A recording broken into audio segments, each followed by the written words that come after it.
We've got the top 10 fantasy baseball ads for this week coming up next on Beat the Odds. Don't go anywhere.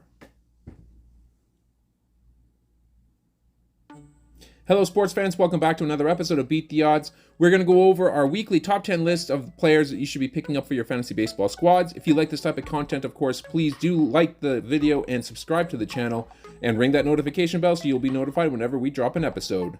Let's jump right in here to number 10. We've got Luis Severino, 54% owned. Last week, he had posted 7 innings with a win and 8 strikeouts, no ERA, .71 whip. I truly never imagined that Severino would make it back on this list after the atrocious season he's had so far, but he has pitched 13.2 innings of shutout ball in his last 2 outings, collecting 2 wins along the way. Now, he's picked up victories against Detroit and Washington. That's, of course, not going to turn a whole lot of heads, but if you can pitch this way to a quality start in Houston this evening, I would keep a very, very close eye on him. Let's go to number 9. We got Jose Abreu, 50% owned, batting 5th in the lineup in Houston. Last week, he had 3 runs with 2 homers, 6 runs batted in, .375 average. Kind of like Severino, Abreu has been pretty much played out to a lost season here this season. He's accumulated career lows in almost every offensive category. Now, Abreu is notoriously a second-half fantasy stalwart, so the hope here is that he has the success that he's been having here this week. He can carry that through to the end of the season. And if he does, he could be a 4-category difference maker on your squad. Let's go to number 8. We got Riley Greene, 60% owned, batting 2nd in the lineup in Detroit. Last week, he had 2 runs and 4 runs batted in and a stolen base, .231 average. Now, Greene, of course, is a pure athlete. He's capable of popping one over the fence just as much as he's capable of swiping a bag at leisure. Detroit, as a team, has been struggling offensively of late, but they might be starting to show some signs of life, scoring 8 runs and picking up back-to-back Ws. They have Greene to thank for that, as he went 4 for 8 in those 2 games with a run, 3 runs batted in, and a stolen base. Let's go to number 7. We have Luis Rengifo, 48% owned, batting 5th in the lineup in LA. Over the last week, he had 4 runs, 3 homers, 6 runs batted in, and a .480 average. Now, Rengifo is looking like a great ad for fantasy managers running a short hitters bench. Angels are waving the white flag as well, which gives Rengifo tons of playing time, and he's positioned in a productive spot in that Angels lineup. Now, he doesn't do anything superbly well with the bat, but he does just enough to warrant a roster spot in most leagues. To number 6 we go. We have Jorge Polanco, 43% owned, batting 2nd in the lineup in Minnesota. 5 runs scored, 3 homers, 9 runs batted in last week with a .375 average. Polanco has been an afterthought for many fantasy managers since putting up an almost 100-run, 30-homer, and 100-run batted in season back in 2021.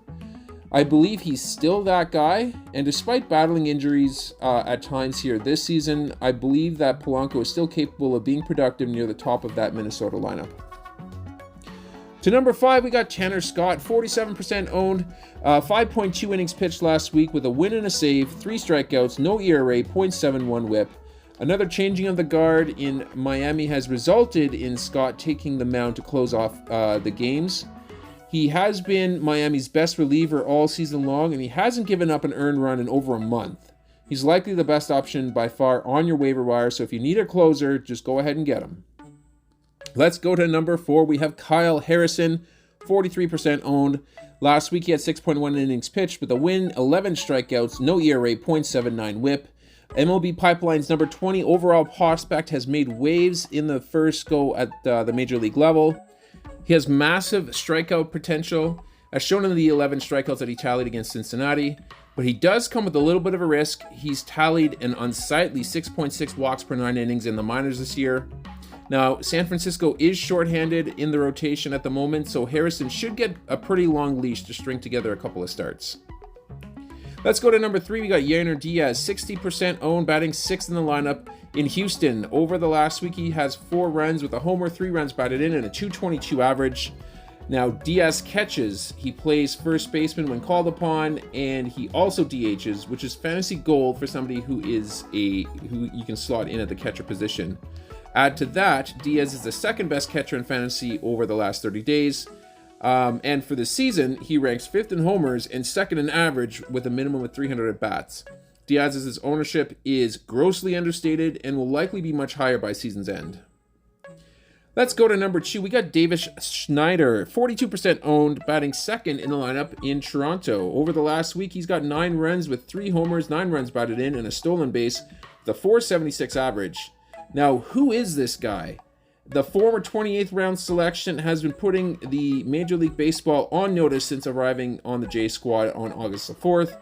The Jays lineup is without 2 key infielders at the moment here, without Chapman and Bichette.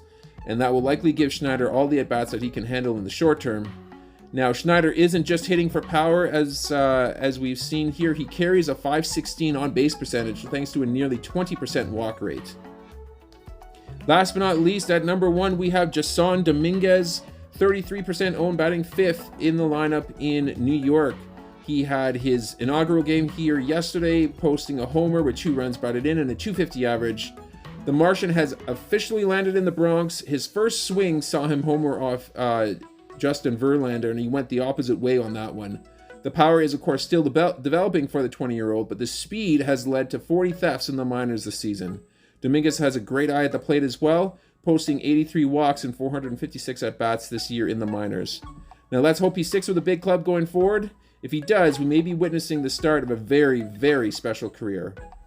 And that's going to do it here for this episode. I hope you guys enjoyed it. If you did, please leave that like, and please subscribe to the channel, of course, for more content like this. We are going to sign off for now, but we are going to catch you guys on our next episode.